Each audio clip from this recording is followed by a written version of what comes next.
यहाँ सेवरेंस के पहले सीजन का पुनर्कथन है।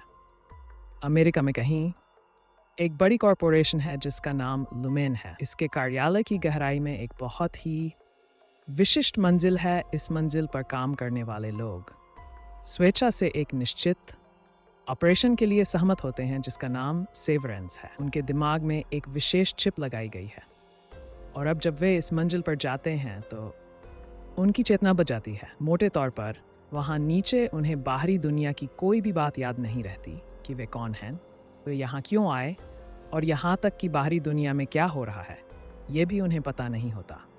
इसके अलावा जब वे इस मंजिल से ऊपर आते हैं तो वे पूरी तरह से भूल जाते हैं कि वे काम पर क्या कर रहे थे, ताकि आपके लिए समझना आसान हो जाए। आप नीचे जाते हैं तो ऐसा लगता है जैसे लोगों की चेतना पूरी तरह से अलग व्यक्तित्व द्वारा बदल दी गई है जिसे कुछ भी याद नहीं है। इसके अलावा मैं बाहर के व्यक्तित्व को उदंत्री व्यक्तित्व को आंतरिक कहूँगा ताकि आपको यह स्पष्ट हो सके कि हम किसके बारे में बात कर रहे हैं। मैं एक महत्वपूर्ण विवरण भी स्पष्ट करना चाहता हूँ कि जब कोई इन्हीं काम के बाद लिफ्ट में चढ़ता है तो अगले ही पल वह अगले दिन इससे बाहर निकल जाता है क्योंकि उसे इस मंजिल से आगे कुछ भी याद नहीं रहता है। मोटे तौर पर कहा जाए तो वह अपने पूरे होश में काम करने के अलावा कुछ नहीं कर रहा है। मुख्य चरित्र का नाम मार्क है। अपनी पत्नी की मृत्यु के बाद वह पूरी तरह से खो गया था और उसने विच्छेद प्रक्रिया से गुजरने का फैसला किया क्योंकि वह कम से कम कुछ समय के लिए उसके बारे में नहीं सोचना चाहता था। और मार्क वहाँ कुछ समय के लिए काम कर विच्छेद मंजिल पर आने के बाद वह समान गलियारों की भूल भुलैया से होकर अपने विभाग में जाता है। आमतौर पर उसके साथ 3 अन्य लोग काम करते हैं। हालांकि मिस्टर मिल्च उनके पर्यवेक्षक मार्क को अपने बॉस से मिलने के लिए अपने साथ बुलाते हैं। वहाँ मिस सेल्विग उन्हें सूचित करती है कि उनके विभाग के पूर्व प्रमुख पीवाई सेवानिवृत्त हो गए हैं और उनका स्थान अब मार्क को मिलने वाला है। उन्हें बातचीत कक्ष में जाने का भी निर्देश, लेकिन वह घबरा जाती है और अंततः बाहर जाने की मांग करती है। मार्क मान जाता है और निर्देशों का वो कछुए इस मंजिल पर बिल्कुल हर चीज़ के लिए है। हेली को आपातकालीन निकास की ओर ले जाता है और उसे समझाता है कि सभी कर्मचारी इससे गुजर चुके हैं। महिला दरवाजे से बाहर जाती है लेकिन तुरंत वापस आ जाती है। ये कई बार दोहराया जाता है और मार्क हिल को बताता है कि उसकी एडी वापस आ रही है क्योंकि वह यहाँ काम करना चाहती है और दूध छोड़ना नहीं चाहती है। फिर उसे अपनी ओडी का एक टेप दिखाता है जिसमें बताया गया है कि उसने स्वेच्छा से यह अपने आप से किया है। निराश हेली मार्क के साथ उनके विभाग में जाती है जहां वह महिला को उसके नए सहकर्मियों डायलन और एक एल बुजुर्ग इरविंग से मिलवाता है। वह उसे ये भी दिखाता है कि काम पर क्या करना है। और ये और भी अजीब चीज़ है, आपको स्क्रीन पर उन नंबरों को देखना होगा जो किसी अज्ञात कारण से ऑब्जर्वर में कुछ निश्चित भावनाओं को हमेशा काम करते रहते हैं। वेतन नहीं मिलता और वे इसे वैसे भी यहाँ खर्च नहीं कर सकते, इसलिए इस तरह के छोटे बोनस से ही खुशी मिलती है। मार्क काम से छुट्टी लेता है और अपनी गर्भवती बहन डेवोन और उसके लेखक पति रिकेन से मिलने जाता है। वहाँ वो देखता है कि एक आदमी उसे जंगल से देख रहा है और थोड़े समय बाद वह उससे एक भोजनालय में मिलता है। वो आदमी मार्क को बताता है कि उसका नाम पीडी है और उसे सूचित करता है कि वे काम पर सबसे अच्छे दोस्त थे। मार्क उसे विश्वास नहीं करता क्योंकि वे विच्छेद के कारण काम के बारे में कुछ भी याद नहीं कर सकते। हालांकि वह आदमी कहता है कि विच्छेद को उलटने का एक तरीका है और लुमेन कॉरपोरेशन अब उसके पीछे है। स्तब्ध मार्क घर लौटता है जहां हम उसके पड़ोसी को देखते हैं जो उसका बॉस मिस सेल्विग निकलता है। वह उसके बारे में नहीं जानता निश्चित रूप से क्योंकि उसे नौकरी की कोई याद नहीं है। बाद में हमें पता चलता है कि मिस सेल्विग विच्छेद की प्रथा से खुश है और इसे अमानवीय पाता है। कुछ समय बाद वह एलेक्सा के साथ सोता भी है, लेकिन सब कुछ खराब कर देता है और वे जल्द ही टूट जाते हैं। मार्क फिर से पेटी से मिलता है और उसे पता चलता है कि रिवर्स सर्जरी के कारण पेटी ठीक नहीं है और कभी कभी उसे पता नहीं चलता कि वह वास्तव में कहाँ है काम पर या बाहरी दुनिया में मार्क उसे रहने के लिए जगह देता है, लेकिन अगले दिन वह गायब हो जाता है और मार्कुस एक पेट्रोल स्टेशन पर दौरा पड़ने से मरता हुआ पाता है। जल्द ही उसे अपने घर पर पेटी का सेल फोन मिलता है जिस पर लगातार एक अज्ञात नंबर से कॉल किया जा रहा है, लेकिन मार्क इसे नहीं उठाता है। थोड़ी देर बाद वह किसी कारण से पेटी के अंतिम संस्कार में जाता है, जहां वह उसकी पत्नी और बेटी से मिलता है।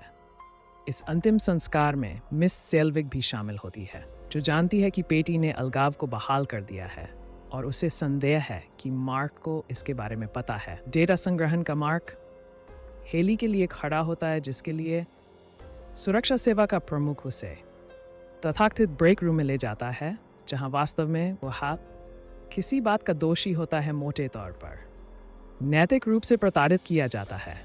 अंत में उसे ईमानदारी से अपना अपराध स्वीकार करने के लिए मजबूर किया जाता है। हेली विचलित नहीं होती है और नौकरी से निकाले जाने का औपचारिक अनुरोध करती है, लेकिन उसकी वर्दी अनुरोध को अस्वीकार कर देती है। पात्रों के पूरे विभाग को शाश्वत विंग में भेज दिया जाता है। यह एक संग्रहालय जैसा कुछ है, जहां लुमेन कॉरपोरेशन के पिछले निदेशकों की मोम की आकृतियां हैं। उनके कथनों और ज्ञान के साथ वैसे सभी निदेशकों का अंतिम नाम ईगनन है। हमें पता चलता है इस 100 से अधिक वर्षों से अस्तित्व में है।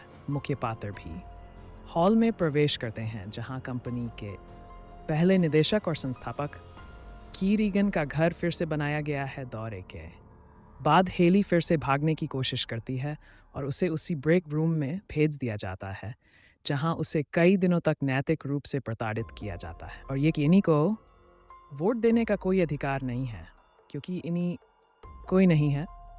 आजा नहीं मानती है तो उसे पछताना पड़ेगा। ये महसूस करते हुए कि उसके पास कोई और विकल्प नहीं है, वह अपना जीवन समाप्त करने का फैसला करती है।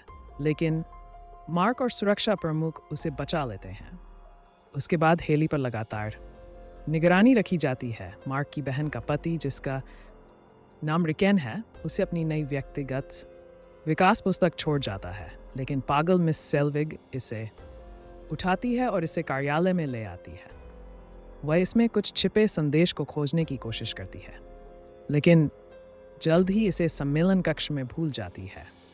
गलियारों से चलते हुए इरविंग एप्टिक्स और डिज़ाइन डिवीजन के प्रमुख बर्ट से मिलता है और उनके बीच एक चिंगारी विकसित होती है। इरविंग उसके विभाग में उससे मिलने जाता है और जब वह लौटता है तो उसे रिकेन की वही पुस्तक मिलती है, जिसे जल्द ही मार्क और डायलन गुप्त रूप से पढ़ना शुरू कर देते हैं।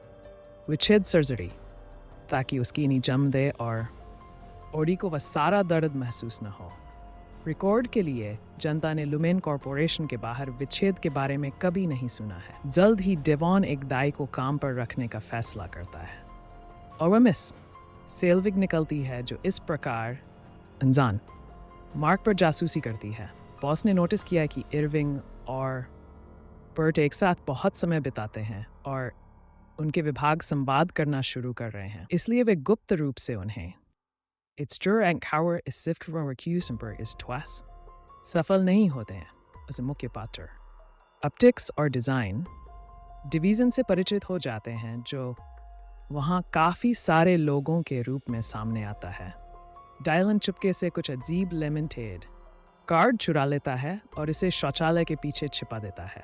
साथ ही हेली और मार्क गलती से एक ऐसे विभाग में आ जाते हैं जहां बकरियां पाली जाती हैं। तथाकथित ओवरटाइम फीचर डिलेन उसे बताता है कि उसने कार्ड कहाँ छिपाया था, लेकिन उस समय डिलेन का बेटा स्टोर रूम में भागता है और अपने पिता को गले लगाता है, जिसके बाद ओवरटाइम बंद हो जाता है। जब वह काम पर अपने होश में आता है तो वह अपने बेटे के बारे में पर्यवेक्षक से पूछता है, लेकिन वह बाहरी दुनिया के बारे में कोई और जानकारी देने से इनकार कर देता है।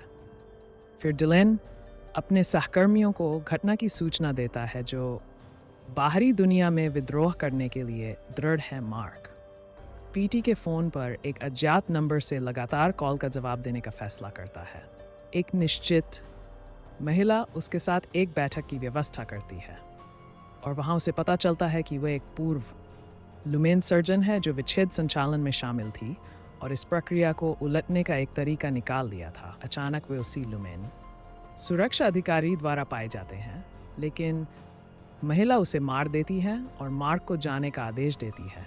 लेकिन ऐसा करने से पहले वह अपने विभाग में, जिससे वे खोल नहीं सकते, मार्क को अपनी जेब में वही कुंजी कार्ड मिलता है और वह अपने दोस्तों को इसके बारे में सूचित करता है। सुरक्षा कार्यालय में घुसने का निर्णय लेते हैं और ये पता लगाते हैं कि ओवरटाइम कैसे काम करता है, क्योंकि वे बाहरी दुनिया में जागने का इरादा रखते हैं और लोगों को बताते हैं कि यहाँ क्या हो रहा है।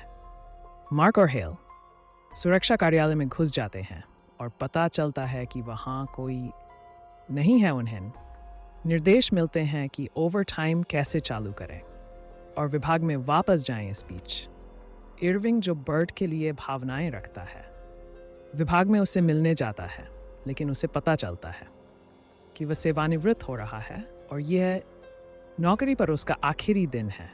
मैं ये स्पष्ट करना चाहता हूँ कि परिचय के लिए यह मृत्यु के समान है, क्योंकि कीट्स कभी भी काम पर नहीं उठेगा और उसकी चेतना बस गायब हो जाएगी। मिस सेल्विग नोटिस करती है कि मार्क अजीब व्यवहार कर रहा है और उसे एक विशेष प्रक्रिया में भेजती है, जहां कैसी मार्क की मृत पत्नी की एक तस्वीर दिखाई गई है और हम उस पर केसी को देखते हैं, जिसका अर्थ है कि उसकी पत्नी मरी नहीं है। आखिरकार चरित्र का विभाग त्रैमासिक लक्ष्य पूरा करता है और मिस सेल्विग मार्क को तथाकथित वफल पार्टी में जाने के लिए एक कर्मचारी चुनने का सुझाव देती है। वह डायलन को चुनता है और इस बीच मुख्य पात्र योजना के अनुसार भागने की योजना बना रहे हैं।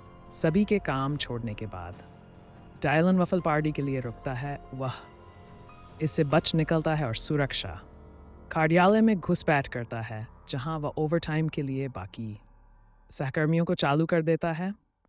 बाहरी दुनिया में जागने वालों को अपनी दिशा मिलनी चाहिए और किसी ऐसे व्यक्ति को ढूंढना होगा जिस पर वे भरोसा कर सकें। फिर उन्हें बताएं कि लुमेन में विच्छेद मंजिल पर वे किस प्रकार की पीड़ा सह रहे हैं। मुख्य पात्र तुरंत कार्रवाई में आ जाते हैं। वफिल पार्टी एक अजीब कार्रवाई बन जाती है। इस बीच अपने सहकर्मियों के लिए मिस सेल्विग अपने वरिष्ठों को रिपोर्ट करती है और जो कुछ पहले हुआ था उसके कारण उसे नौकरी से निकाल दिया जाता है। वह उन्हें बताती है कि पेटी ने किसी तरह से विच्छेद को उलट दिया, लेकिन वे उसकी बात पर विश्वास नहीं करते हैं। तब सेल्विग मार्क की बहन के घर जाती है, जहां उसका पति रिकेन अपनी पुस्तक के विमोचन का जश्न मनाने के लिए एक पार्टी दे रहा है। इरविंग अपने ओडी के घर पर जागता है और खुद को रिकॉर्ड के लिए वर्षों से एक अंधेरे गलियारे के समान चित्र बनाते हुए पाता है। वही गलियारा रहस्यमय परीक्षण मंजिल की ओर एक लिफ्ट की ओर जाता है। घर की तलाशी के बाद इरविंग को पता चलता है कि उसकी ओडी भी ये पता लगाने की कोशिश कर रही थी कि वे वास्तव में काम पर क्या कर रहे थे। आदमी बर्ट की तलाश करने का फैसला करता है, किसी तरह उसका पता ढूंढता है और किसी तरह कार से उसके घर पहुंचता है। हालांकि खिड़की में वह देखता है कि वह अपने पति के साथ खुशी से रहे। हालांकि उसे नौकरी से निकाल दिया गया है। हैरान मार्क लोगों की भीड़ में किसी ऐसे व्यक्ति को खोजने की कोशिश करता है जिस पर वह भरोसा कर सके और आखिरकार रिकेन को पहचान लेता है, जिसकी किताब उसने पहले ही कंठस्थ कर ली है और जिसने उसका जीवन बदल दिया है। मार्क को पता चलता है कि उसकी एक बहन है, वह उसे लुमेन में होने वाली वॉरिंग हर चीज़ के बारे में बताता है और वहाँ की दाई उसकी बॉस है। वह अपनी बहन से सीखता है कि उसकी ओडी शादीशुदा थी, लेकिन उसकी पत्नी की कार दुर्घटना में मृत्यु हो गई। मार्क को अपनी पत्नी के साथ अपनी एक तस्वीर मिलती है और वह उसे उसी महिला केसी के रूप में पहचानता है जो काम से आती है। वह अपनी बहन के पास दौड़ता है और चिल्लाता है कि वह जीवित है। फिर समय के साथ कट जाता है, क्योंकि तभी मिल्च सुरक्षा कार्यालय में घुस जाता है और डायलन को जमीन पर गिरा देता है।